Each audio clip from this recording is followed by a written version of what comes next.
We greet you all in the precious name of our Lord and Savior Jesus Christ. ஆண்டவரும் அருமை இரட்சகருமாகிய இயேசு கிறிஸ்துவின் இனிய நாமத்திலே உங்கள் ஒவ்வொருவரையும் வாழ்த்துகிறோம். This morning I thought I will share few thoughts from the great prophet Elijah. இந்த காலை வேளையிலே பெரிய தீர்க்கதரிசியாகிய எலியாவிடமிருந்து சில காரியங்களை நாங்கள் பகிர்ந்து கொள்ள விரும்புகிறோம். I have shared many times from Elijah's ministry. அநேக வேளைகளில் அநேக நேரங்களில் எலியா தீர்க்கதரிசி குறித்து நான் உங்கள் மத்தியில் பேசியிருக்கிறேன். Because Elijah was one of the well-known personalities of the Old Testament. பழைய ஏற்பாட்டிலே எல்லாருக்கும் தெரிந்த ஒரு பிரபலமான நபராக எலியா தீர்க்கதரிசி இருந்தார். And he was first in the line of the long prophets, great prophets, which God sent to Judea and Israel. இஸ்ரவேல் தேசத்துக்கும் யூதயா தேசத்துக்கும் தேவன் அனுப்பின முக்கியமான தீர்க்கதரிசிகளின் நீண்ட வரிசையிலே முதலாவது இருப்பவர் எலியா தீர்க்கதரிசி. The Old Testament ends in Malachi chapter 4. There is a reference to Elijah. பழைய ஏற்பாட்டிலே கடைசியாக உள்ள மல்கியா தீர்க்கதரிசன புஸ்தகம் 4ஆம் அதிகாரத்திலே எலியாவை குறித்து எழுதியிருக்கிறது. In the New Testament, John Baptist is compared to Elijah. புதிய ஏற்பாட்டிலே யோவான் சானகனை எலியாவுக்கு ஒப்பிட்டு பேசியுள்ளது. And Elijah appears along with Moses on the mountain of transfiguration. மறுரூப மலையிலே மோசையோடு கூட எலியாவும் இயேசுவோடு பேசி கொண்டிருந்தார்கள். When you go through the Bible, there we can see Elijah appeared suddenly in the scene. நாம் பைபிளில் வேதாந்தத்திலே பார்க்கும்போது திடீரென்று எலியா தன்னை வெளிப்படுத்துகிறதை நாம் பார்க்க முடியும். And finally, suddenly he was taken away to the heavenly place. கடைசியாகவும் அவரை குறித்து பார்க்கும்போது திடீரென அவர் வானத்துக்கு எடுத்துக் கொள்ளப்பட்டார். Elias' appearance, you have to understand the background of Israel. எலியா தன்னை இஸ்ரவேலுக்கு வெளிப்படுத்துகிறது காரணம் இஸ்ரவேலுடைய பின்னணியை நாம் புரிந்து கொள்ள வேண்டும். King Ahab and Queen Jezebel were ruling the country. இஸ்ரவேல் தேசத்தை ஆகாப் ராஜாவும் எசபேல் ராணியும் ஆளுகை செய்து கொண்டிருந்தார்கள். And Bible says Ahab did evil in the sight of the Lord above all other kings of Israel. வேதாகமம் ஆகாபை குறித்து சொல்லுகிறது, மற்ற ராஜாக்களை போல அவர் கர்த்தருக்கு விரோதமாய் பொல்லாப்பானதை செய்தார் என்று சொல்லப்பட்டிருக்கிறது. It was in that spiritual condition the great prophet Elijah appeared. இந்த பெரிய தீர்க்கதரிசி வெளிப்படுகிற அந்த நாட்கள் ஆவிக்குரிய இருண்ட காலமாக இருந்தது. I want to take the first appearance which is given in the 1 King chapter 17 and the incident which I want to tell, the time he spent at the brook Kerith. முதலாவது எலியா தீர்க்கதரிசி தன்னை வெளிப்படுத்தினதை 1 ராஜாக்கள் 17ஆம் அதிகாரம் 1ஆம் வசனத்திலே நாம் பார்க்க முடியும். And what I am going to share is what he spent time alone in the brook Kerith. நாங்கள் எதை குறித்து உங்களோடு பேச விரும்புகிறோம் என்றால் எலியா கேரித் ஆற்றங்கரையிலே கற்றுக்கொண்ட பாடங்களை குறித்து நாங்கள் பேசுகிறோம். The New Testament, James is telling Elijah was a man like us, a common man. புதிய ஏற்பாட்டிலே யாக்கோபு நிருபத்திலே அவர் சொல்லுகிறார், எலியா நம்மை போல பாடுள்ள மனுஷன் என்று சொல்லுகிறார். So I want to give a heading for today's message. இன்றைய செய்தியின் தலைப்பு நான் உங்களுக்கு கொடுக்கிறேன், Lessons that we can learn by the brook Kerith. Kerith ஆற்றங்கரையின் பாடங்களை நாம் கற்றுக்கொள்ள போகிறோம். Looking into the life of the great prophet Elijah. பெரிய தீர்க்கதரிசியாகிய எலியாவின் வாழ்க்கையில நாம் பார்க்கும்போது Lessons from the brook Kerith. Kerith ஆற்றங்கரையின் பாடங்கள். I want you to turn to 1 King chapter 17. 1 ராஜாக்கள் 17ஆம் அதிகாரம். I am sharing from the 2 to 6, but read from 1 to 9. நான் 2 முதல் 6 வரை தான் அதிலே நான் பேச போகிறேன். ஆனால் நாம் 1 முதல் 9 வரை நாம் வாசிக்க கேட்போம். கீலேயாத்தின் குடிகளிலே திஸ்பியனாகிய எலியா ஆகாபை நோக்கி, என் வாக்கின்படியே அன்றி இந்த வருஷங்களிலே பனியும் மழையும் பெய்யாதிருக்கும் என்று இஸ்ரவேலின் தேவனாகிய கர்த்தருக்கு முன்பாக நிற்கிற நான் அவருடைய ஜீவனை கொண்டு சொல்லுகிறேன் என்றான். பின்பு கர்த்தருடைய வார்த்தை அவனுக்கு உண்டாயிற்று, அவர், நீ இவ்விடத்தை விட்டு கீழ்த்திசையை நோக்கி போய் யோர்தானுக்கு நேராயிருக்கிற கேரித் ஆற்றண்டையிலே ஒழிந்து கொண்டிரு. அந்த ஆற்றின் தண்ணீரை குடிப்பாய். அங்கே உன்னை போஷிக்க காகங்களுக்கு கட்டளையிடுவேன் என்றார்.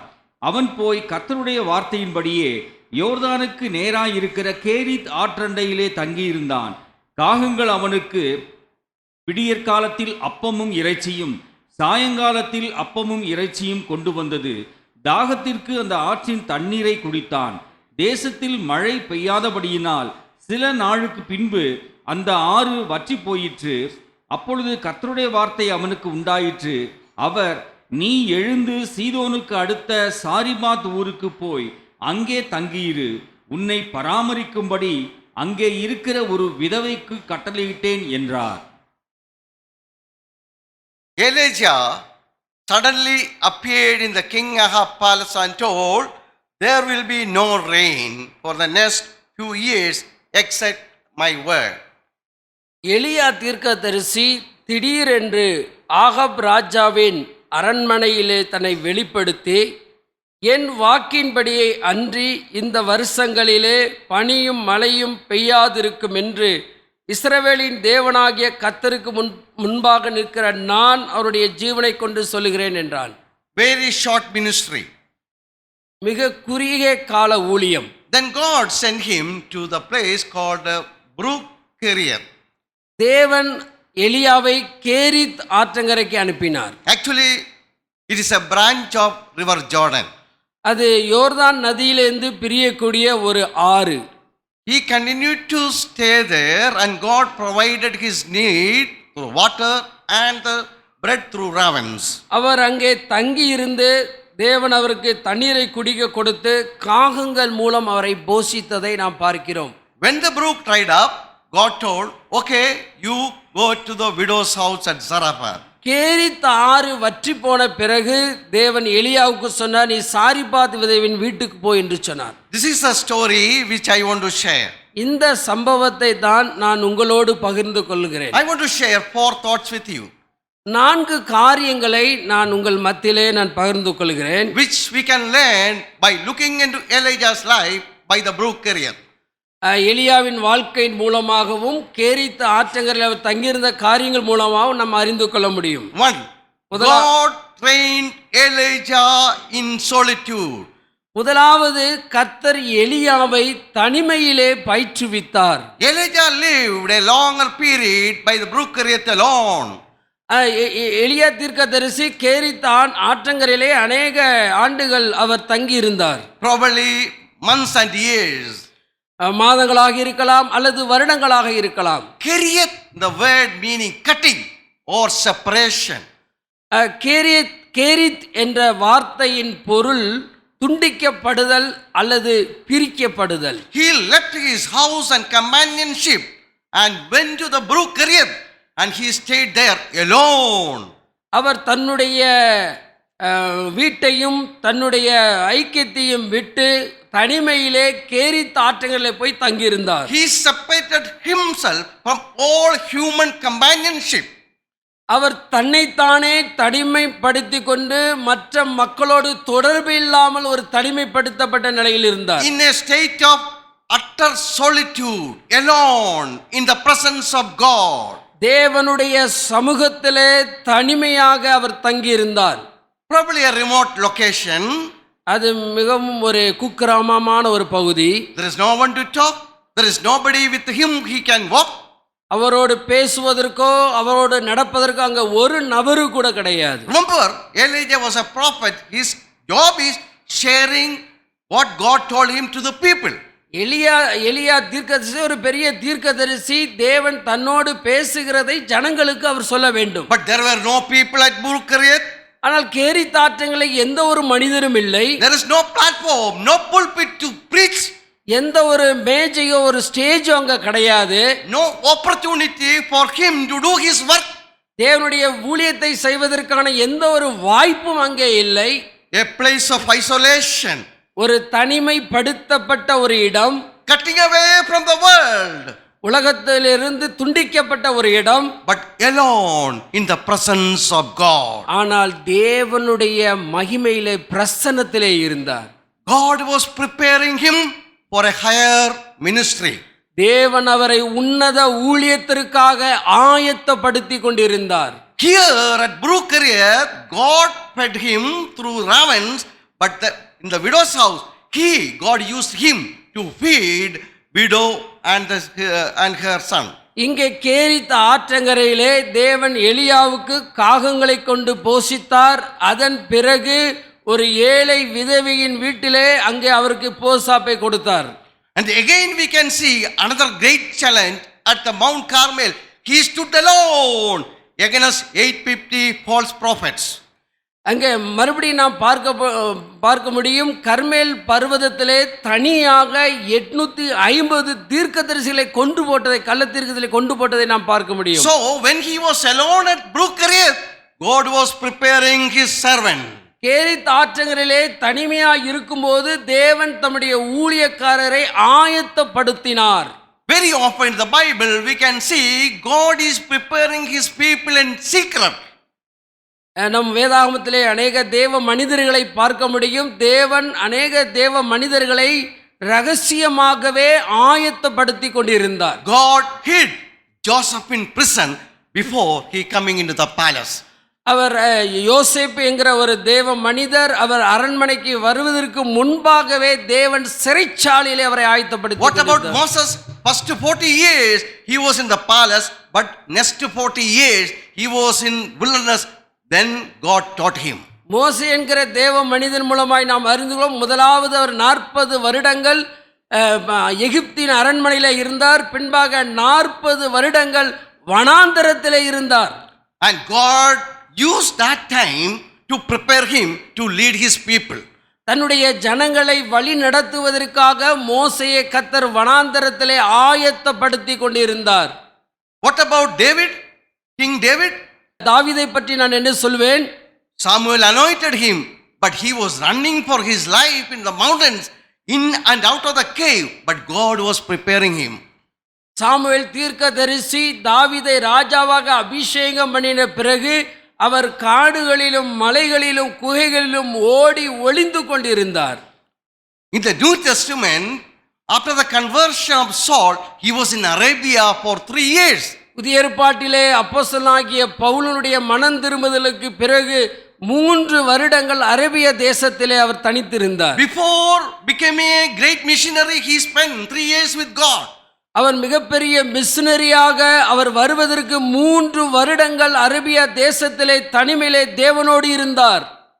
My dear friends, our hidden life is very important. எனக்கு அன்பானவர்களே, நம்முடைய மறைவான வாழ்க்கை முக்கியத்துவம் வாய்ந்ததாக இருக்கிறது. Book of Hosea chapter 14 verse 5 says, ஓசியா தீர்க்கதரிசன புஸ்தகம் 14ஆம் அதிகாரம் 5ஆம் வசனம் சொல்லுகிறது, he will send down roots like the trees of Lebanon. நான் இஸ்ரவேலுக்கு பனியை போல இருப்பேன், அவன் லீலி புஷ்பத்தை போல மலருவான், லிபனோனை போல் வேரூன்றி நிற்பான். Trees of Lebanon are very tall. லிபனோனுடைய மரங்கள் மிகவும் உயரமாக இருக்கும். And they have great and mighty and multiple hundreds of roots, very long roots. அந்த பூமியின் ஆழத்திலே 100 கிலோமீட்டருக்கு அப்பாலே அந்த வேரை விட்டு இருக்கும். These roots are hidden. அது மறைக்கப்பட்ட வேர்கள். Under the ground. அது பூமியின் கீழ் இருக்கக்கூடிய வேர்கள். But that roots give the stability for the trees. ஆனா அந்த வேறு தான் அந்த மரத்துக்கு உறுதியின் தன்மையை கொடுக்கக்கூடியதாக இருக்கிறது. Our hidden life is very important. நம்முடைய மறைவான வாழ்க்கை முக்கியத்துவம் வாய்ந்ததாக இருக்கிறது. That help you in our Christian journey. அது நம்முடைய ஆவிக்குரிய வாழ்க்கையின் பயணத்துக்கு பிரயோஜனமாக இருக்கும். Jesus tells in the Luke Gospel, the last days will be like the days of Noah and Lot. ஆண்டவராகிய இயேசு கிறிஸ்து லூக்கா 17ஆம் அதிகாரத்திலே அவர் சொல்கிறார், கடைசி நாட்கள் நோவாவின் காலத்தை போல லோத்தின் காலத்தை போல இருக்கும் என்று சொல்கிறார். In those days the people were very busy, normal activities of life. அந்த நாட்களிலே, கடைசி நாட்களிலே ஜனங்கள் எல்லாரும் மிகவும் பிஸியாக இருப்பார்கள். And they did not have the Noah's time and Lot time. They did not have the time for God. அவங்களுக்கு தேவனுக்கு நேரம் கொடுப்பதற்கு நேரம் இல்லை. Look around, we can see that is happening in us. நம்மை சுற்றி நடக்கிற காரியங்களை நாம் பார்க்கும்போது நமக்கு நன்றாக புரியும். That is happening in our life. அதே போலதான் நம்முடைய வாழ்க்கையிலும் நடந்து கொண்டிருக்கிறது. The spirit of world is entered into the believer's life, in the life of church. உலகத்தின் ஆவி விசுவாசிக்குள்ளேயும் திருச்சபைக்குள்ளேயும் நுழைந்திருக்கிறது. Be careful. Do not allow the busy things to crowd your life, neglecting the important things of life. ஜாக்கிரதையாயிருங்கள். உலக காரியங்கள் உங்களுக்கு நுழைந்து விடாதபடிக்கு நீங்கள் ஜாக்கிரதையாக இருக்க வேண்டும். When Jesus visited Martha and Maria's home, Martha was doing a very good job cooking for Christ Jesus and his disciples. ஆண்டவராகிய இயேசு கிறிஸ்து மார்த்தாள் மரியாள் வீட்டிலே அவர் பிரவேசித்த போது மார்த்தாள் பற்பல வேலைகளை செய்வதிலே அவள் பிஸியாக இருந்தாள். But Bible says, Jesus says, Mary did a better job. ஆனால் வேதாகமம் சொல்லுகிறது, இயேசு கிறிஸ்து சொல்லுகிறார், மரியாளோ தன்னை விட்டு எடுபடாத நல்ல பங்கை தெரிந்து கொண்டாள். Engaging with the Christ, spending time with the Lord is a better than doing for Lord. மற்ற வேலைகளை விட தேவனோடு நேரம் கொடுப்பதை நாம் தெரிந்து கொள்ள வேண்டும். That is why in Mark 3:14 says, very early in the Mark 1:35, early in the morning, Jesus himself spent time with his Father. Mark எழுதின சுவிசேஷம் 1ஆம் அதிகாரம் 35ஆம் வசனம், அவர் அதிகாலையில் இருட்டோடே எழுந்து புறப்பட்டு வனாந்தரமான ஓர் இடத்திற்கு போய் அங்கே ஜெபம் பண்ணினார். I want to ask a very personal question. நான் உங்களிடத்திலே தனிப்பட்ட விதத்தில் கேள்வி கேட்க விரும்புகிறேன். Today or the last week, how often you spend time alone with the Lord? இன்றைக்கு அல்லது கடந்த வாரத்தில் நீங்கள் தேவனோடு எவ்வளவு நேரம் செலவிட்டீர்கள்? A solitary place with the Lord? தேவனோடு ஒரு தனிமையிலே நீங்கள் நேரம் செலவிட்டீர்களா? If it is not happening in your life, take a decision, start today. அது உங்களிடத்தில் இல்லை என்றால் இன்றைக்கு ஒரு தீர்மானம் எடுங்கள், நான் இன்றிலிருந்து அதை ஆரம்பிப்பேன் என்று தீர்மானம். Mark 3:14 says, மார்க் எழுதின சுவிசேஷம் 3ஆம் அதிகாரம் 14ஆம் வசனம் சொல்கிறது, he appointed 12 that they might be with him and that he might send them out to preach. அவர் 12 பேரை தெரிந்து கொண்டு அவர்கள் தம்மோடு கூட இருக்கவும் பிரசங்கம் பண்ணும்படியாக தாம் அவர்களை அனுப்பவும். First this is given so that they might be with him. முதலாவது சொல்லியிருக்கிறது அவரோடு இருக்கும்படியாகத்தான் தெரிந்து கொண்டார். Then only going and preaching. அதுக்கு அப்புறம் தான் நீங்க வெளியே போய் பிரசங்கம் பண்ணணும். Here Elijah was forced to be by the brook Kerith to spend time alone with him. இங்கே தேவனோடு நேரம் செலவிடத்தான் தேவன் எலியாவை கேரித் ஆற்றங்கரைக்கு அனுப்பினார். Our spiritual life, spiritual growth depend upon our sacred time with God. நமது ஆவிக்குரிய வளர்ச்சி என்பது தேவனுடன் நம் செலவிடுகிற ரகசிய நேரத்தை பொறுத்தது. Very often we are very busy, we may not get time to spend time alone with God. நாம் ஆண்டவரோடு தனித்து நேரம் செலவிட விடாதபடிக்கு அநேக அலுவல்களிலே நாம் சிக்கிக் கொள்கிறோம். You might have heard about the book Pilgrim's Progress written by John Bunyan. நீங்கள் மோட்ச பிரயாணம் என்ற புஸ்தகத்தை நீங்கள் அறிந்திருப்பீர்கள். அது ஜான் பனியனால் எழுதப்பட்டது. He was a priest. அவர் ஒரு He was a pastor. அவர் ஒரு போதகராக இருந்தார். And working for the God's kingdom. தேவனுடைய ராஜ்யத்துக்கென்று ஊழியம் செய்து கொண்டிருந்தார். But he was put in the prison because he was against the religiosity of the church. அவர் மத சம்பந்தப்பட்ட காரியத்தை பிரசங்கித்ததினாலே அவரை ஜெயிலிலே போட்டார்கள். While he was in the prison, அவர் சிறைச்சாலையிலே இருக்கும்போது there is no one to talk, nothing to do. He spent time alone with Lord. அந்த ரூம்ல எதையும் செய்ய முடியாது, யாரோடும் பேச முடியாது, ஆனால் தேவனோடு நேரம் செலவிட்டார். And then he wrote Pilgrim's Progress while he was in prison. அந்த சிறைச்சாலையிலே இருந்துதான் மோட்ச பிரயாணம் என்ற புஸ்தகத்தை எழுதினார். He has written like this: God has put me in a place where I can no longer live on my work. என்னுடைய வேலையினால் நான் தொடர்ந்து நான் எந்த இடத்துல தேவன் என்னை போட்டாரோ அந்த இடத்துல நான் வேலை செய்ய முடியும். I can no longer live on my family. நான் என் குடும்பத்துக்காக அங்கே வாழ முடியாது. There is no friends. அங்கே நண்பர்கள் இல்லை. There is no ministry. அங்கே ஒரு ஊழியம் கிடையாது. I have to live on God who is invisible. கண்ணுக்கு தெரியாத தேவனுக்காக நான் வாழ்கிறேன். And then he wrote the Pilgrim's Progress. அதன் பிறகுதான் அவர் மோட்ச பிரயாண புஸ்தகத்தை எழுதினார்.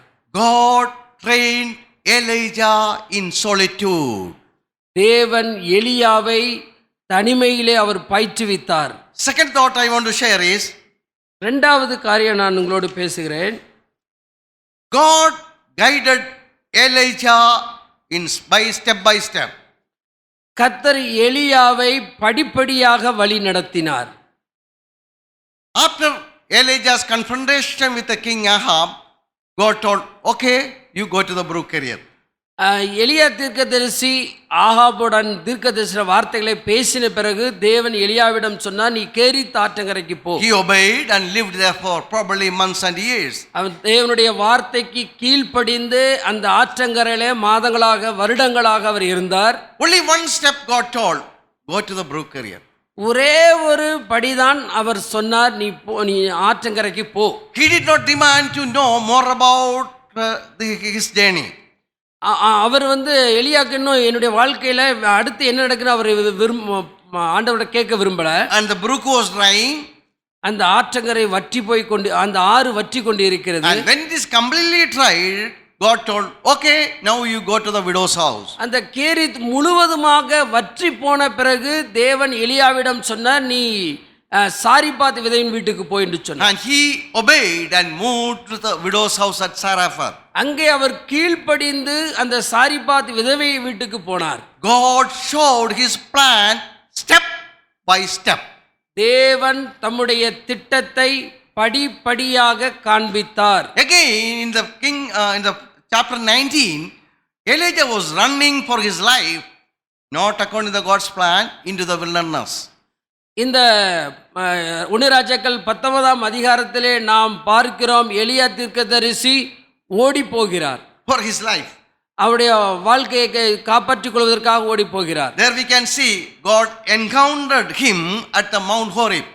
அந்த ஓரே பர்வதத்திலே தான் கர்த்தர் எலியாவை சந்தித்தார். We will read two verses. 1 King chapter 19, 15 and 16. 1 ராஜாக்கள் 19ஆம் அதிகாரம் வசனம் 15, 16 வாசிக்க கேட்போம். I will read. The Lord said to him, go back the way you came and go to the desert of Damascus. There, when you get there, anoint Hazael king over Aram. Also anoint Jehu son of Nishi king of Israel.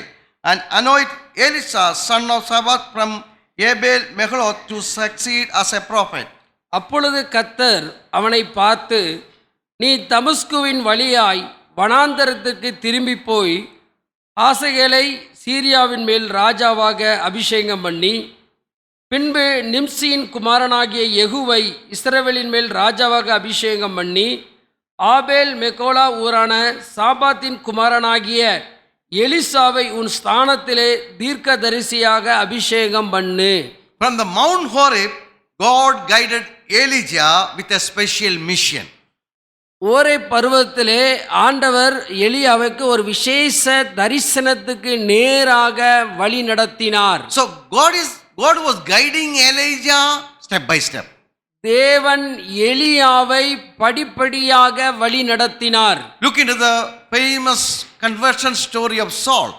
சவுலுடைய மனம் திரும்புதலை நாம் பார்க்கும்போது In Acts chapter 9, அப்போஸ்தலர் 9ஆம் அதிகாரத்திலே நாம் பார்க்கிறோம், on the way to Damascus, he was encountered or heard the audible voice of Christ Jesus.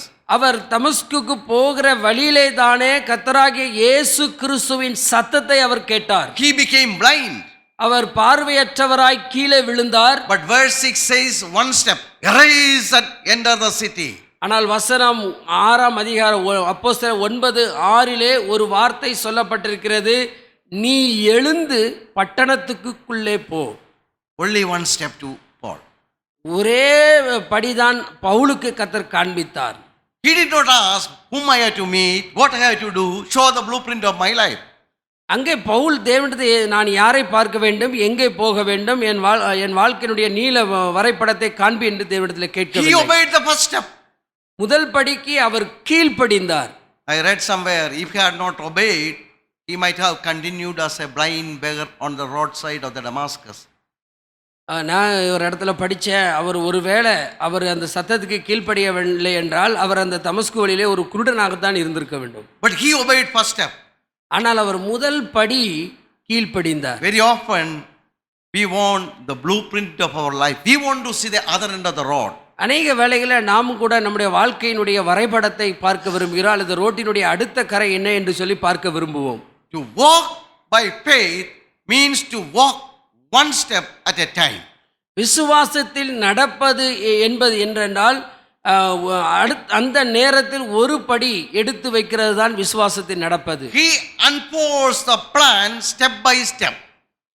படிப்படியாக தேவன் தம்முடைய திட்டத்தை வெளிப்படுத்துகிறார். He will not show all end or the future, all future plans to you. தேவன் தன்னுடைய வாழ்க்கையினுடைய முழு காரியத்தையும் நமக்கு அவர் வெளிப்படுத்தவில்லை. But to learn to walk one step as God guides you. தேவன் உங்களை வழி நடத்துகிற ஒரே நேரத்தில் ஒரு படி எடுத்து வைக்கிறதுக்கு நீங்கள் கற்றுக்கொள்ள வேண்டும். Psalmist says in Psalm 37:23, சங்கீதம் 37:23 சொல்லுகிறது, the steps of a good man are ordered by the Lord. நல்ல மனுஷனுடைய நடைகள் கர்த்தரால் உறுதிப்படும். One of the Bible scholar added one more word to that, steps and stops. ஒரு வேத ஆராய்ச்சியாளர் அதோடு அவர் சேர்த்து கொண்டார், steps and stop. எடுத்து நடக்க வேண்டும், பின்பு நிறுத்த வேண்டும். Both are guided by God. இரண்டுமே தேவனால் நடத்தப்படக்கூடியது. It is a biblical principle that living by faith means you do not move until God says to you to move. தேவன் உங்களிடத்தில் சொல்லாத வரைக்கும் நீங்கள் படி நடக்கக்கூடாது. Look into the life of the Israelites, their Exodus journey. இஸ்ரவேலுடைய வனாந்தர பயணத்திலே நாம் பார்க்க முடியும். Turn to Exodus chapter 40.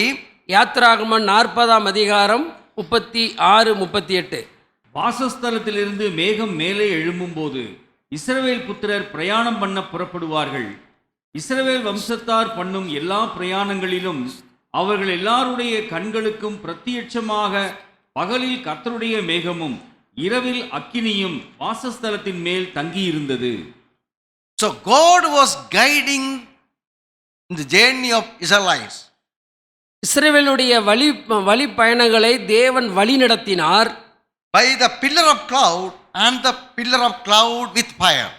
மேக ஸ்தம்பத்தினாலும் அக்கினி ஸ்தம்பத்தினாலும் தேவன் அவர்களை வனாந்தரத்திலே வழி நடத்தினார். It was their steps as well as the stop were guided by God. அங்கே நாம் படிகள் பார்க்க முடியும், அதே சமயத்திலே நிறுத்தங்களை நாம் பார்க்க முடியும், தேவனுடைய வழிநடத்துதலை நாம் பார்க்க முடியும். Not according to their own enthusiasm, not their own thinking, they moved according to God's guidance. தங்களுடைய சுய சித்தத்தினாலேயோ அல்லது விருப்பத்தினாலே அல்ல, தேவனுடைய வழிநடத்தினாலே அவங்களுடைய பிரயாணங்கள் தொடர்ந்தன. The great prophet Elijah walked, moved according to God's guidance step by step. எலியா தீர்க்கதரிசி தேவனுடைய வழிநடத்தலே படிப்படியாக அவர் நடத்தப்பட்டார். I want to look one more incident from New Testament. Philip. புதிய ஏற்பாட்டிலே இன்னொரு காரியத்தை நான் சொல்கிறேன். பிலிப் என்கிற ஒரு சுவிசேஷகர் In the book of Acts chapter 8, அப்போஸ்தலர் நடவடிக்கைகள் 8ஆம் அதிகாரத்திலே நான் பார்க்க முடியும். Philip was a great evangelist and doing a wonderful job in Samaria. Philip Samaria தேசத்திலே பிலிப் என்கிற ஒரு சுவிசேஷகன் ஒரு அற்புத அடையாளங்களோடு ஊழியத்தை செய்து கொண்டிருந்தார். Great ministry. ஒரு மிகப்பெரிய ஊழியத்தை அங்கே செய்தார். Miracles were happening. அநேக அற்புத அடையாளங்கள் நடந்தன. Then Spirit guided him, leave your ministry and walk on the desert road. உன்னுடைய ஊழியத்தை விட்டுட்டு ஆவியானவர் அவர்கிட்ட சொன்னார், நீ ஊழியத்தை விட்டு வனாந்தரத்துக்கு போ. On the desert road and stay near a chariot. அந்த வனாந்தர போகிற வழியிலே அந்த ரதத்தோடு சேர்ந்து கொள் என்று சொன்னார். Hope you know the story. அந்த சம்பவம் உங்களுக்கு தெரியும். There was a man sitting in the chariot and reading the Bible. அந்த ரதத்திலே தானே ஒரு மனிதன் உட்கார்ந்து பழைய ஏற்பாட்டினுடைய ஒரு புத்தகத்தை வாசித்துக் கொண்டிருந்தார். But he could not understand what is there in that book. அந்த புத்தகத்திலே என்ன எழுதியிருக்குது என்று அவருக்கு புரியவில்லை. We will read the verses 26 and 29 from the chapter 8. அப்போஸ்தலர் 8ஆம் அதிகாரம் வசனம் 26, 27 வாசிக்க கேட்போம். 26 says, Now an angel of the Lord said to Philip, Go south to the road, the desert road that goes down from Jerusalem to Gaza. பின்பு கர்த்தருடைய தூதன் பிலிப்பை நோக்கி, நீ எழுந்து தெற்கு முகமாய் எருசலேமிலிருந்து காசா பட்டணத்துக்கு போகிற வனாந்தர மார்க்கமாய் போ என்றான். And the 29 says, the Spirit told Philip, Go to the chariot and stay near it. ஆவியானவர் நீ போய் அந்த ரதத்துடனே சேர்ந்து கொள் என்று பிலிப்புடனே சொன்னார். What was the outcome of obeying the Spirit? ஆவியானவருடைய கீழ்ப்படிதலாலே என்ன நடந்தது? If you go through that chapter, there we can see this man who was reading was totally believed by what Philip shared and baptized on the way. அந்த ஆவியானவர் நடத்ததுக்கு கீழ்ப்படிந்ததினாலே அந்த மனிதன் வாசித்த காரியங்களை பிலிப்பு பேசினதை அவர் விசுவாசித்து அவர் ஞானஸ்தானம் பெற்று தன்னுடைய தேசத்துக்கு கடந்து போனார். He returned to his home, Ethiopia, with the gospel, with a message of Christ Jesus, a new continent. இந்த மந்திரி எத்தியோப்பியா தேசத்துக்கு திரும்பி போனது அவர் ஆண்டவராகிய இயேசு கிறிஸ்துவை சுவிசேஷத்தை சுமந்து சென்றார். Elijah moved, stopped according to the God's guidance. எலியா தீர்க்கதரிசி அவர் தேவன் வழி நடத்தினார், தேவனுடைய வழி நடத்தினால் வழி நடத்தப்பட்டார். Very often in our life, we think, we counsel, we make decision, we may not wait upon the God's guidance in our life. அநேக வேளைகளில் தேவனுடைய வழி நடத்தல் இல்லாமலே அநேக தீர்மானங்கள் ஆலோசனைகளை நாம் எடுப்பதுண்டு. John's Gospel chapter 15:14 says, You are my friend if you do that what I command. யோவான் 15ஆம் அதிகாரம் 14ஆம் வசனத்திலே சொல்லுகிறது, நான் உங்களுக்கு கற்பிக்கிற யாவையும் நீங்கள் செய்வீர்களானால் என் சிநேகிதராய் இருப்பீர்கள். As we are the followers of Christ, we have to obey whatever God says to us, whatever the Spirit guides to you. ஆவியானவர் நம்மை எப்படி என்ன நடத்துகிறார் அல்லது நாம் தேவனுடைய சத்தத்துக்கு நாம் கீழ்ப்படிந்து அவருடைய சத்தத்துக்கு நாம் கீழ்ப்படிந்து நடக்க வேண்டும். Elijah, God trained Elijah in secret. தேவன் எலியாவை தனிமையிலே பயிற்றுவித்தார். And God guided Elijah step by step. தேவன் எலியாவை படிப்படியாக வழி நடத்தினார். Third thing I want to share is, Elijah trusted in God's promises. மூன்றாவது காரியம், எலியா கர்த்தரின் வாக்குத்தத்தங்கள் மீது நம்பிக்கை வைத்தார். Elijah's first ministry was very short. எலியாவுடைய ஊழியம் குறுகிய கால ஊழியம். Then God sent to Brook Kerioth. அவர் கேரித் ஆற்றங்கரைக்கு அனுப்பினார். That was what God told him. You go to the Brook Kerioth. தேவன் நீ கேரித் ஆற்றங்கரைக்கு போ என்று தேவன் சொன்னார். He sent with a promise. வாக்குத்தத்தத்தோடு அவரை அனுப்பினார். Fourth verse says, You will drink water from Brook Kerioth. 17:4 சொல்லுகிறது, அந்த ஆற்றின் தண்ணீரை குடிப்பாய். There was no rain, drought was coming, but God told, Okay, I will provide water there. ஆனால் மழை பெய்யவில்லை, தண்ணீர் இல்லை, ஆனால் நான் உனக்கு தண்ணீர் கொடுப்பேன். Then God told, I have directed ravens to feed you with a food there. மறுபடியும் ஆண்டவர் அவருக்கு சொன்னார், காகங்கள் உனக்கு உணவை கொடுக்கும்படி நான் கட்டளையிட்டேன். In short, God told Elijah, I will provide your needs at Brook Kerioth. Kerith ஆற்றங்கரையிலே உன்னுடைய தேவைகளை நான் சந்திப்பேன். Remember, it was a drying brooks. அது வற்றி போகிற ஒரு ஆறு. Ravens were unclean birds. சுத்தமில்லாத காகங்கள். Usually these ravens will come and search for the food on the ground. பொதுவாக இந்த காகங்கள் வந்து தரையில் இருக்கக்கூடிய உணவுகளை தேடி கொண்டிருக்கும். Thinking that the ravens will feed you, there is no logic in it. காகங்கள் வந்து போஷிக்கிறது என்பது முடியாத காரியம். But he trusted God's promise. ஆனால் எலியா தேவனுடைய வாக்குத்தத்தங்களை நம்பினார். And he obeyed God. தேவனுக்கு கீழ்ப்படிந்தார். Elijah trusted God's promises. எலியா தீர்க்கதரிசி தேவனுடைய வாக்குத்தத்தங்கள் மீது நம்பிக்கை வைத்தார். Bible is full of many promises. வேதாகமம் முழுவதும் வாக்குத்தத்தங்களால் நிறைந்திருக்கிறது. Literally there are thousands of promises. Somebody told more than 8,000 promises are there in the Bible. ஆயிரக்கணக்கான வாக்குத்தத்தங்களுக்கு சில பேர் சொன்னார்கள் 8000 வாக்குத்தத்தங்கள் அடங்கியிருக்கு என்று But சொன்னார்கள். some of the promises are conditional. ஆனா அநேக வாக்குத்தத்தங்கள் நிபந்தனைக்கு உட்பட்டது. Some are not conditional, சில வாக்குத்தத்தங்கள் நிபந்தனைக்கு உட்பட்டது அல்ல. but some are conditional. ஆனா சில வாக்குத்தத்தங்கள் நிபந்தனைக்கு உட்பட்டது. Turn to Deuteronomy உபாகமத்தை நாம் திருப்பிக் கொள்வோம். chapter 11, 11ஆம் அதிகாரம் verse 22 and 23. I will read in English. If you carefully observe, he is telling the Israelites, God is telling, if you carefully observe all these commands, I am going to you to follow, to love the Lord your God, to walk in obedience to him and to hold fast to him, then the Lord will drive out all these nations before you, and you will dispossess the nation larger and stronger than you. உபாகமம் 11, 22, 23.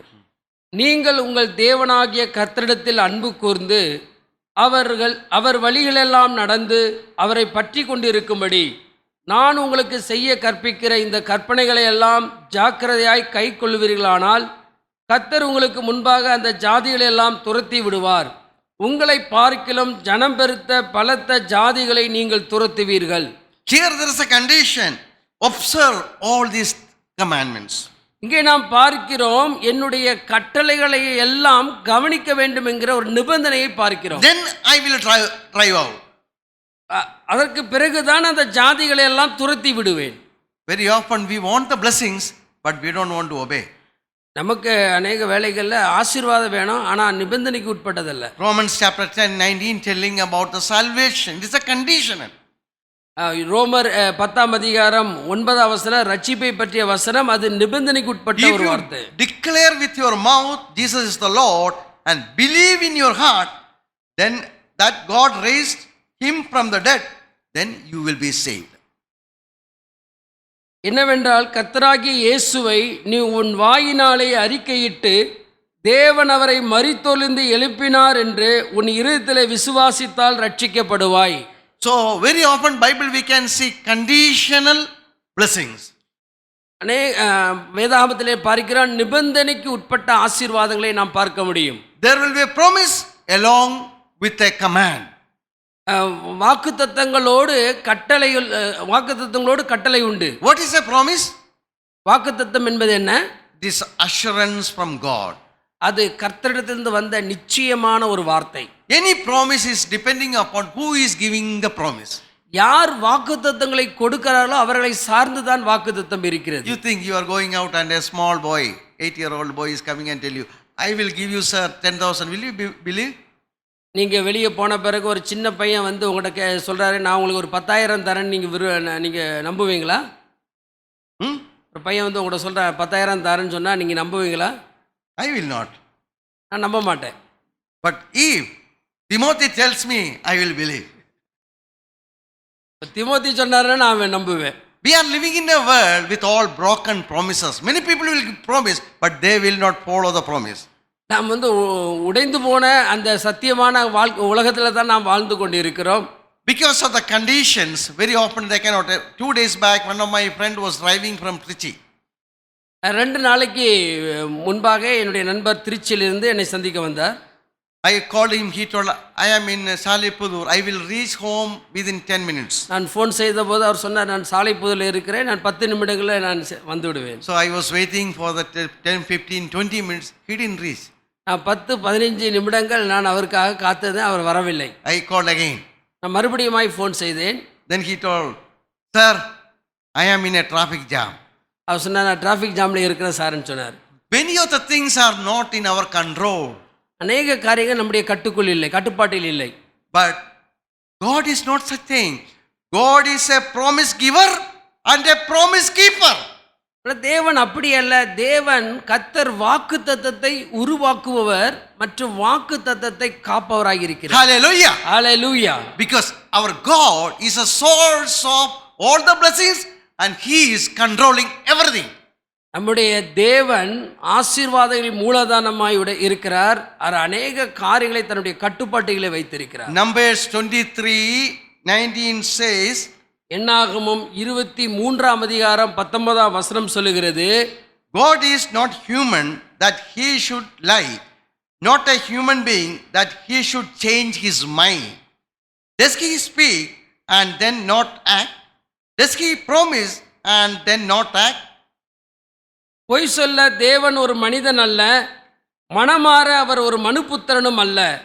அவர் சொல்லியும் செய்யாதிருப்பாரா? அவர் வசனித்தும் நிறைவேற்றாதிருப்பாரா? So God is not a human being.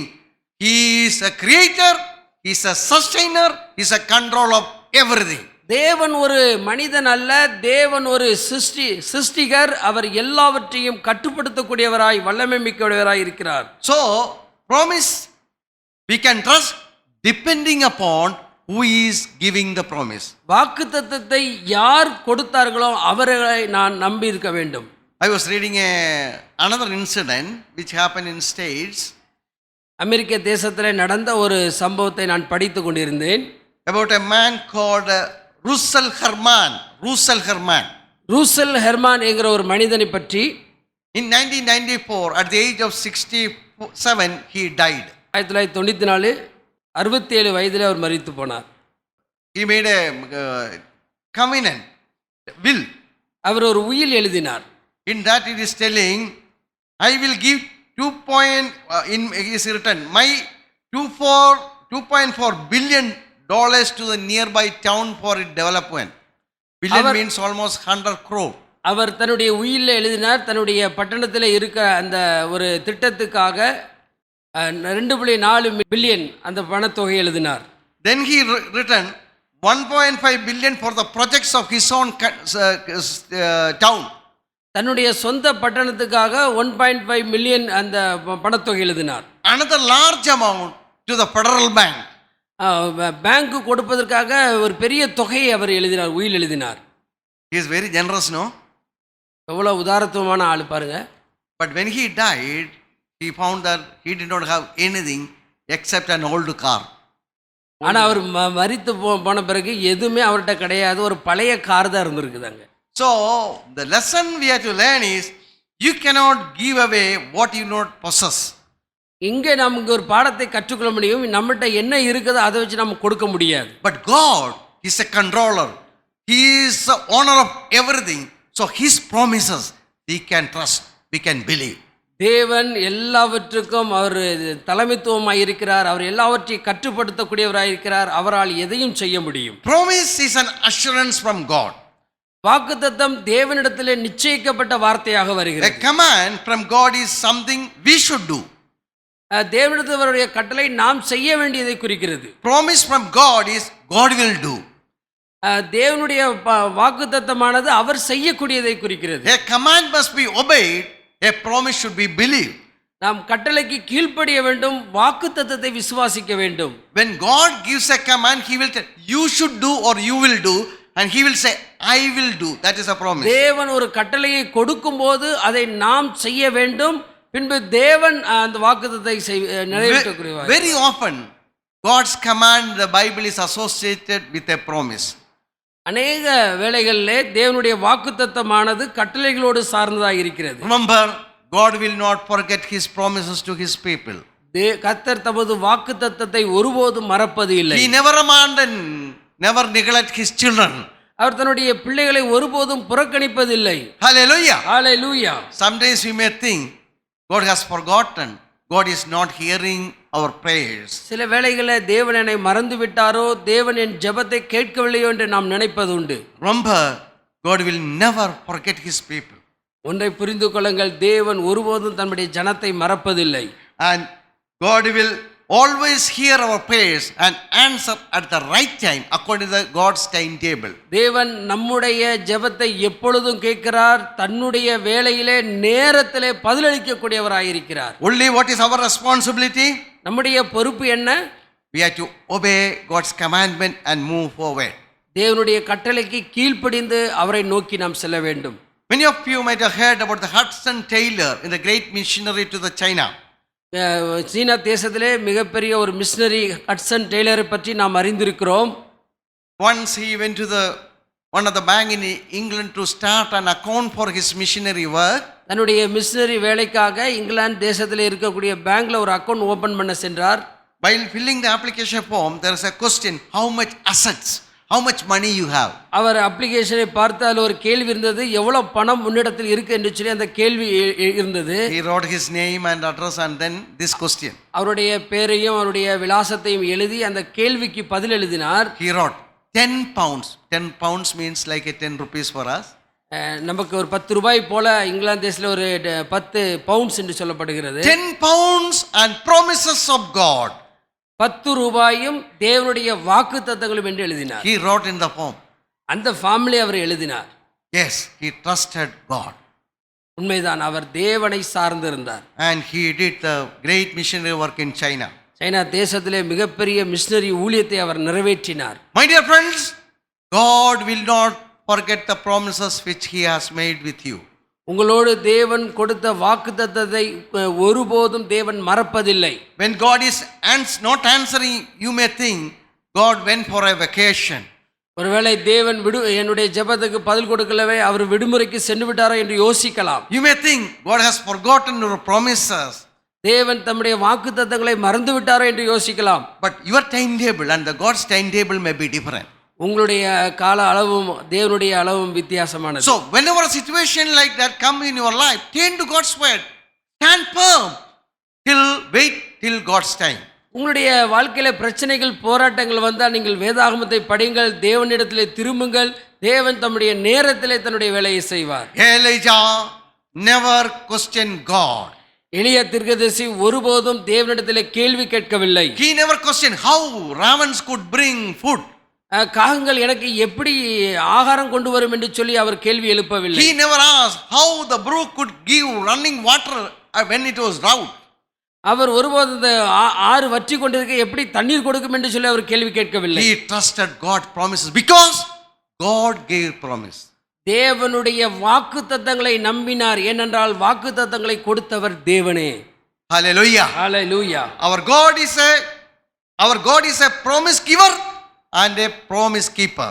நம்முடைய தேவன் வாக்குத்தத்தத்தை உருவாக்குவர் மாத்திரமல்ல, அவர் வாக்குத்தத்தத்தை காப்புகிறவராய் இருக்கிறார். 3 thoughts I shared with you. 3 காரியங்களை உங்களோடு பகிர்ந்து கொண்டேன். God taught Elijah in solitude. தேவன் எலியாவிடம் சொன்னார், தனிமையான இடத்துக்கு அனுப்பினார். What is the spiritual lesson we have to learn? அதிலிருந்து என்ன ஆவிக்குரிய பாடத்தை நாம் கற்றுக்கொண்டோம்? We have to spend time alone with God. தேவனோடு நான் தனிமையில் இருந்து நேரத்தை செலவிட வேண்டும். Second, God guided Elijah step by step. இரண்டாவது, தேவன் எலியாவை படிப்படியாக வழிநடத்தினார். What are the issues that come across life? Learn presence in the sit in the presence of God to get the guidance. நாம் தேவனுடைய சமூகத்தை தேடி அவருடைய வழிநடத்தலை நாம் நாட வேண்டும். And the third thing, மூன்றாவது காரியம், rely or trust in God's promises. கர்த்தரின் வாக்குத்தத்தங்கள் மீது நம்பிக்கை வைக்க வேண்டும். And finally I want to tell one more point. கடைசியாக நான் சொல்லக்கூடிய காரியம், rely on God's promises and power. கர்த்தரின் ஞானத்தையும் வல்லமையும் நம்புங்கள். In this story we can see God's wisdom and power at every turn and every twist of this story. இந்த சம்பவத்திலே நாம் பார்க்கிறோம், தேவன் பயன்படுத்திய அற்பமான காரியங்களை நாம் பார்க்க முடியும். Elijah means Jehovah is my God. எலியா என்ற பெயரின் அர்த்தம் யெகோவா என் தேவன். And at Brook Kerioth, God used a drying brook to provide Elijah's need. வற்றி போகிற கேரித் ஆற்றின் மூலமாய் எலியாவின் தேவையை சந்தித்தார். God used unclean ravens to feed Elijah. சுத்தமில்லாத காகங்களை பயன்படுத்தி எலியாவுக்கு ஆகாரத்தை கொடுத்தார். God did not send Elijah to the river Jordan where there may be much water. தேவன் எலியாவை யோர்தான் நதிக்கு அவர் அனுப்பவில்லை, அங்கே அதிகமான தண்ணீர் உண்டு. God did not use another bird or a clean birds to provide the needs of Elijah. எலியாவின் தேவையை சந்திப்பதற்கு சுத்தமான ஒரு பறவையோ அல்லது வேறு பறவையோ பயன்படுத்தவில்லை. Why? ஏன்? God wanted Elijah to depend on God, not on the provisions. ஏனென்றால் எலியா தேவனை மாற்றுதான் அவர் சார்ந்திருக்க தவிர மற்ற எந்த தேவையும் அவர் சார்ந்திருக்க கூடாது. Here, water. Oh, bread. Of course, ravens transported it, but the source of the blessings are from God. தண்ணீர், ஆகாரம், காகங்கள் எல்லாம் அவருக்கு கொண்டு வந்திருக்கலாம் ஆகாரத்தை. ஆனால் தேவன் தான் தேவைகளை சந்தித்தார். Oh, my dear friends, learn to depend on the provider, not on the provisions. எனக்கு அன்பானவர்களே, தேவைகளை சந்திப்பவரை தான் நாம் சார்ந்திருக்கவே தவிர தேவைகளை சார்ந்திருக்க கூடாது. Hallelujah. Hallelujah. He is sovereign, he is powerful, he controls nature. அவர் பராக்கிரமம் உள்ளவர், அவர் வல்லமை உள்ளவர், அவர் இயற்கையை கட்டுப்படுத்தக்கூடியவர். Just as in the wilderness journey, God provided manna to the Israelites, God provided the needs to Elijah. வனாந்தரத்திலே தேவன் இஸ்ரவேலுக்கு மன்னாவை கொடுத்து போஷித்தது போல தேவன் எலியாவுக்கும் Cherith ஆற்றங்களிலே போஷித்தார். Yesterday Timothy was telling me, ravens were like a transporting company, only transported the bread. Probably God gave the bread to ravens. நேற்று தீமோத்தி அவர் சொன்னார், காகம் வந்து கொரியர் சர்வீஸ் பண்ணிச்சு என்று சொன்னார்.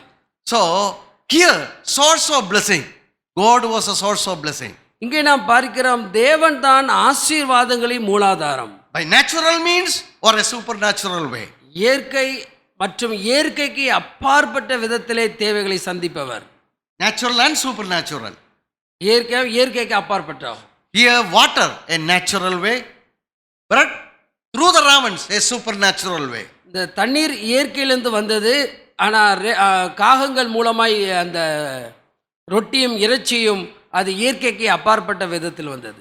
When the brook dried up, God told Elijah, go to the widow's house. கேரித்தாறு வற்றி போன பிறகு தேவன் எலியாவிடம் சொன்னார், நீ சாரிபாத் விதவின் வீட்டுக்கு போ. Bible says a poor widow. வேதாகமம் சொல்லுகிறது ஏழை விதவை. Not a Jewish lady, a Gentile lady outside the Israel country.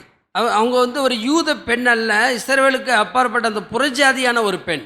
God used a poor Gentile widow to provide the needs of Elijah. கர்த்தர் எலியாவின் தேவையை சந்திக்க புறஜாதியான ஏழை விதவையை பயன்படுத்தினார். 1 Corinthians chapter 1 1 கொரிந்தியர் 1 அதிகாரம் verse 27 and 28 says, 27 says, 27 வசனம் சொல்லுகிறது, God chose the foolish things of this world to shame the wise. God chose the weak things of the world to shame the strong. ஞானிகளை வெட்கப்படுத்தும்படி தேவன் உலகத்தில் பைத்தியமானவைகளை தெரிந்து கொண்டார். பலமுள்ளவைகளை வெட்கப்படுத்தும்படி தேவன் உலகத்தில் பலவீனமானவைகளை தெரிந்து கொண்டார். We are sometimes thinking, what? We are very ordinary people. ஒருவேளை நம்ம சிந்திப்பன ஒரு சாதாரண மனிதன் தானே. Elijah was an ordinary person like you and me. என்னை போல அல்ல, உங்களைப் போல அவர் ஒரு சாதாரண மனிதர் தான் எலியா. God is not looking for the great people. தேவன் பெரிய மனிதர்களை அவர் தேடவில்லை. God is looking at your heart. தேவன் உங்கள் இருதயத்தை தான் அவர் பார்க்கிறார். God uses ordinary people, educated people, uneducated people, poor people, rich people, white or black for the God's kingdom work. தேவன் தம்முடைய ராஜ்யத்தின் பணிக்கென்று சாதாரண எளிய ஏழ்மையான படிப்பறிவில்லாத ஜனங்களை அவர் பயன்படுத்துகிறார். God wants your total commitment for the God's work. தேவனுடைய ஊழியத்துக்கென்று உங்களை முழு அர்ப்பணிப்போடு தேவன் எதிர்பார்க்கிறார். Deuteronomy chapter 29 உபாகமம் 29 அதிகாரம் verse 5 says, 5 வசனம் சொல்லுகிறது, we know Israelites journey from the land of Egypt to the promised land. God provided their needs, manna, water, everything. இஸ்ரவேல் மக்கள் எகிப்திலிருந்து புறப்பட்டு கானான் தேசத்துக்கு போகிற வழியிலே தேவன் மன்னாவை கொடுத்து போஷித்தார். மன்னா தண்ணீரை கொடுத்து போஷித்தார். And the verse 5 says, 29:5, 29 அதிகாரம் 5 வசனம் சொல்லுகிறது, கர்த்தராகிய நான் உங்கள் தேவன் என்று நீங்கள் அறிந்து கொள்ளும்படிக்கு நான் 40 வருஷம் உங்களை வனாந்தரத்தில் நடத்தினேன். உங்கள் மேலிருந்த வஸ்திரம் பழையதாய் போகவும் இல்லை, உங்கள் காலில் இருந்த பாதரட்சைகள் பழையதாய் போகவும் இல்லை. Look at the wisdom of God. Look at the power of God's work. கர்த்தருடைய ஞானத்தையும் வல்லமையும் பாருங்கள். Trust on God's wisdom and God's power. தேவனுடைய ஞானத்திலும் வல்லமையிலும் நாம் நம்பிக்கை வைக்க வேண்டும். Romans chapter 11:33 says, ரோமருக்கு எழுதின நிருபம் 11ஆம் அதிகாரம் 33ஆம் வசனம் சொல்லுகிறது, depth of the riches of the wisdom and knowledge of God, how unsearchable his judgments and his paths beyond tracing out. தேவனுடைய ஐஸ்வர்யம், ஞானம், அறிவு என்பவைகளின் ஆழம் எவ்வளவாய் இருக்கிறது. அவருடைய நியாய தீர்ப்புகள் அளவிடப்படாதவைகள், அவருடைய வழிகள் ஆராயப்படாதவைகள். God's wisdom is so deep and his ways are untraceable. தேவனுடைய ஞானம் அவைகள் அளவிடப்பட முடியாதவைகள். And his power is unlimited. அவருடைய எல்லை இல்லாதது. So we can trust him. அவரை நாம் சார்ந்து கொள்ள வேண்டும். He is a source of blessing and he controls every situation. அவர் ஆசீர்வாதங்களின் மூலாதாரமாய் இருக்கிறார், எல்லாவற்றையும் தன்னுடைய கட்டுப்பாட்டுக்குள் வைத்திருக்கிறார். So 4 thoughts I shared with you. 4 காரியங்களை நான் உங்களோடு பகிர்ந்து கொண்டேன். God trained Elijah in solitude. கர்த்தர் எலியாவை தனிமையிலே பயிற்றுவித்தார். In our spiritual journey, we have to learn to spend more time alone with God, reading the Bible in prayer and asking and waiting for the God's voices. நம்முடைய ஆவிக்குரிய வாழ்க்கையிலே நாம் தேவனோடு நேரம் செலவிட வேண்டும், வேதத்தை வாசிக்க வேண்டும், ஜெபிக்க வேண்டும், தேவனிடத்திலே காரியத்தை நாம் கேட்க வேண்டும். Second thought I shared is God guided Elijah step by step. இரண்டாவது காரியம், கர்த்தர் எலியாவை படிப்படியாக வழி நடத்தினார். God will not show the blueprint of your life when you take a one step. நீங்க தேவன் நம்முடைய வாழ்க்கையில ஒரு பெரிய வரைபடத்தை அவர் காண்பிக்க மாட்டார், நாம் ஒரு படி எடுத்து வைக்க தான் அவர் காண்பிப்பார். When you obey the first step, after that God will show the second step. நீங்கள் முதல் படி கீழ்ப்படியும் போது அடுத்த படி அவர் காண்பிப்பார். Third, Elijah trusted the God's promises. மூன்றாவது, எலியா கர்த்தரின் வாக்குத்தத்தங்கள் மீது நம்பிக்கை வைத்தார். Very often in the Bible we can see the promises and commands are going together. நம்ம வேதாகமத்திலே பார்க்கிறோம், அநேக வாக்குத்தத்தங்கள், கட்டளைகளை நாம் பார்க்கிறோம். And finally I told, Elijah relied on God's wisdom and power. கடைசியாக எலியா கர்த்தரின் ஞானத்தையும் வல்லமையும் நம்பினார். 2 Corinthians chapter 1:20 says, for no matter how many promises God has made, they are yes in Christ. 2 கொரிந்தியர் 1ஆம் அதிகாரம் 20ஆம் வசனம், எங்களால் தேவனுக்கு மகிமை உண்டாகும்படி தேவனுடைய வாக்குத்தத்தங்கள் எல்லாம் இயேசு கிறிஸ்துவுக்குள் ஆம் என்றும் அவருக்குள் ஆமேன் என்றும் இருக்கிறதே. Hallelujah. Hallelujah. I will stop with a story. நான் ஒரு கதையோடு முடிக்க போகிறேன். I think this story I already previously I shared in this church. இந்த சபையில் ஏற்கனவே நான் பகிர்ந்து கொண்டேன். Anyhow, it is a story we can hear again. திரும்பவும் இந்த கதையை நம்ம கேட்கலாம். It is a widow's prayer. இது ஒரு விதவையின் ஜெபம். A poor lady, poor widow, entered a grocery shop and told, you provide the food materials for my crying children. ஒரு ஏழை விதவை மளிகை கடைக்கு சென்று அழுது கொண்டிருக்கிற என்னுடைய பிள்ளைகளுக்காக கொஞ்சம் மளிகை ஜாமான் கொடுங்க என்று சொன்னாங்க. The shopkeeper was a wise man. He asked, what do you have? How much money you have? இவர் கொஞ்சம் புத்திசாலியான ஒரு கடைக்காரராக இருக்க, அவர் கேட்டார், உன்கிட்ட எவ்வளோ பணம் இருக்குது என்று கேட்டார். She said, I have nothing to offer but a little prayer. நான் ஜாமான் வாங்குறதுக்கு என்கிட்ட பணம் ஒன்றுமே இல்லை, ஆனால் ஒரு சின்ன ஜெபம் உண்டுன்னு சொன்னான். Though this man told, shopkeeper told her, okay, you write your prayer in a paper and give to me. உடனே அந்த கடைக்காரர் சொன்னா, சரி உன்னுடைய ஜெபத்தை ஒரு பேப்பரில் எழுதி என்கிட்ட கொடுன்னாரு. Then she told, I already written that prayer, and she gave a folder paper to him. அந்த ஏழை விதவை சொன்னா, ஏற்கனவே இந்த ஜெபத்தை நான் எழுதி வச்ச இந்த பேப்பர், சின்ன பேப்பருக்கு நான் தரேன்னு சொல்லி கொடுத்தார். He told, I will keep this paper on the one side of the balance, and correspondingly I will give the things I will put on the other side of the balance. Okay, அந்த கடைக்காரர் சொன்னார், சரி இந்த எடையினுடைய இந்த ஒரு தட்டில் தராசில் நான் அந்த பேப்பரை வைக்கிறேன், இன்னொரு பக்கம் பொருட்களை வைக்கிறேன். So he put the paper on the one side. இந்த தராசினுடைய ஒரு தட்டில் அந்த ஜெபம் பண்ணப்பட்ட அந்த ஒரு சின்ன பேப்பரை அவர் வச்சாரு. This man put one piece of bread on the other side. உடனே இந்த மனிதன், அந்த கடைக்காரர் இந்த ரொட்டி துண்டை எடுத்து தராசினுடைய இன்னொரு தட்டிலே வைத்தார். There was no change. அதில் எந்த மாற்றமும் இல்லை. Then he put another piece. மறுபடியும் இன்னொரு ரொட்டி துண்டை There is வைத்தார். no change. அதுலயும் மாற்றம் வரவில்லை. He put one bread, then one packet of biscuit. There is no change. அவர் மறுபடியும் ரொட்டியை வைத்து பின்பு பிஸ்கட் பாக்கெட்டை வைத்தார். எந்த மாற்றமும் வரவில்லை. He became very upset. அவருக்கு ரொம்ப ரொம்ப வருத்தமாய் போயிடுச்சு. And he cried, then he shouted, "This is all this balance can hold. You take and go." உடனே அவர் மகவும் சத்தம் போட்டு, இதுதான் இந்த இடம், இதை எடுத்துக்கொண்டு நீ போ என்று சொல்லி அனுப்பினார். When he left, he looked at the paper. What was the prayer? அந்த ஏழை உதவி சென்ற பிறகு அந்த கடைக்காரர் அந்த பேப்பரை எடுத்து பார்த்தார். It is written, "Please, dear God, give us this day our daily bread." அன்பான தேவனே, இன்றைக்கு வேண்டிய ஆகாரத்தை எங்களுக்கு தாரும் என்று சொல்லி அந்த ஜெபம் எழுதியிருந்தது. She trusted the God's word. அந்த ஏழை உதவி தேவனுடைய வார்த்தையின் மேல நம்பிக்கை வைத்தாங்க. She trusted God's promise. தேவனுடைய வாக்குத்தத்தங்கள் மேல நம்பிக்கை வைத்தாங்க. Yes, let God help us to depend and trust the God's voice and move according to God's plan in this evil world. இந்த தீமையான உலகத்திலே தேவனுடைய திட்டத்தின்படி நாம் நடப்பதற்கு, வாழ்வதற்கு, முடிவு எடுப்பதற்கு தேவன் நமக்கு உதவி செய்வாராக. May God bless you all. கர்த்தர் தாமே உங்களை ஆசீர்வதிப்பாராக.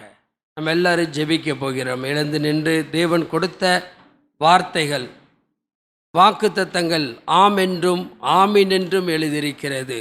கிருபை உடைய நல்ல பிதாவே, உம்மை நன்றியோடு ஸ்தோத்தரிக்கிறோம். நாங்கள் உம்மை துதிக்கிறோம் அப்பா. இந்த நாளிலும் ஆண்டவரே, எலியாவுடைய வாழ்க்கையிலிருந்து நீர் சத்தியத்தை கற்றுக் கொடுத்த தயவுக்காக நன்றியோடு ஸ்தோத்தரிக்கிறோம். எங்களுடைய தனிப்பட்ட வாழ்க்கையிலே நாங்கள் உம்மோடு கொண்ட உறவில் நாங்கள் எப்படி இருக்கிறோம் என்பதை ஒரு முறை கூட நாங்கள் நினைவுபடுத்தி அதை சரிப்படுத்தி சீர்படுத்தி இன்னும் ஆவிக்குரிய வாழ்க்கையை வளருவதற்கு ஆண்டவர் நீர் அனுக்கிரகம் செய்யும்படியாக நாங்கள் ஜெபிக்கிறோம். எங்களை வழிநடத்துகிற தேவன் நீர் அல்லவா. நான் உனக்கு போதித்து நீ நடக்க வேண்டிய வழியை உனக்கு காட்டுவேன் என்று சொன்னவரே, நீ கர்த்தாவை ஒவ்வொரு படியாய் நடத்தி கொண்டு வருகிற தயவுக்காக நன்றி செலுத்துகிறோம். அந்த வார்த்தைகளுக்கு கீழ்ப்படிந்து தொடர்ந்து முன் செல்வதற்கு ஆண்டவர் கிருபை தந்தருளும்படியாக ஜெபிக்கிறோம். ஆண்டவரே, வாக்குத்தத்தங்களை தருகிற ஆண்டவர் நிறைவேற்ற வல்லவராக இருக்கிறீர். ஆண்டவரே, உம்மை நன்றியோடு ஸ்தோத்தரிக்கிறோம். சூழ்நிலைகள் மாறியிருந்தாலும் எங்கள் தேவனாய கர்த்தர் மாறாதவராக இருக்கிறீர். உம்மை சார்ந்து கொண்டு உமக்கென்று வாழ்வதற்கு ஆண்டவர் நீர் அனுக்கிரகம் செய்யும்படியாக நாங்கள் ஜெபிக்கிறோம். ஆண்டவரே, உடைய வார்த்தைகளை கொடுத்த ஆசிரியர்களுக்காய் ஸ்தோத்திரம். அவரை தொடர்ந்து பலப்படுத்தி நீர் பயன்படுத்தும், உடைய நாமத்தை மயப்படுத்தும். வந்த ஒவ்வொரு மக்களுடைய வாழ்க்கையிலும் உம்முடைய பிரசனமும் உடைய சமூகமும் கூட இருந்து வழிநடத்தும்படியாக ஜெபிக்கிறோம். காத்துக்கொள்ளபடி நாமத்தை மயப்படுத்துவீராக, சமாதானத்தோடு வழி அனுப்புவீராக. இயேசுவின் நாமத்தில் ஜெபிக்கிறோம் எங்கள் நல்ல பிதாவே, ஆமென்.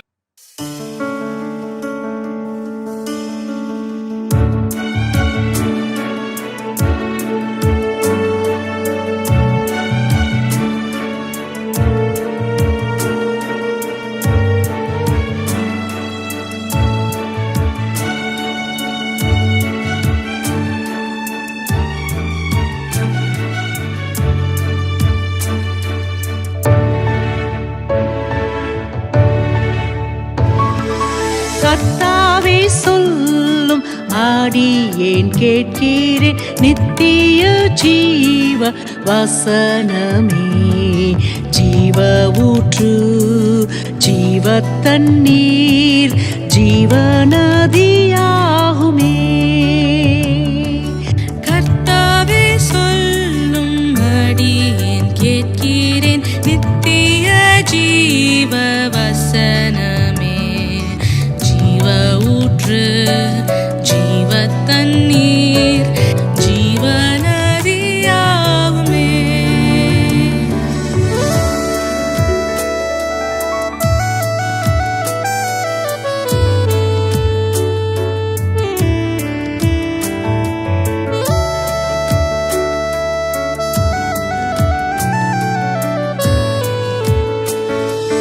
கண்மாலை நூறுக்கும் சம்மட்டி, கடின உள்ளம் உடையுமே.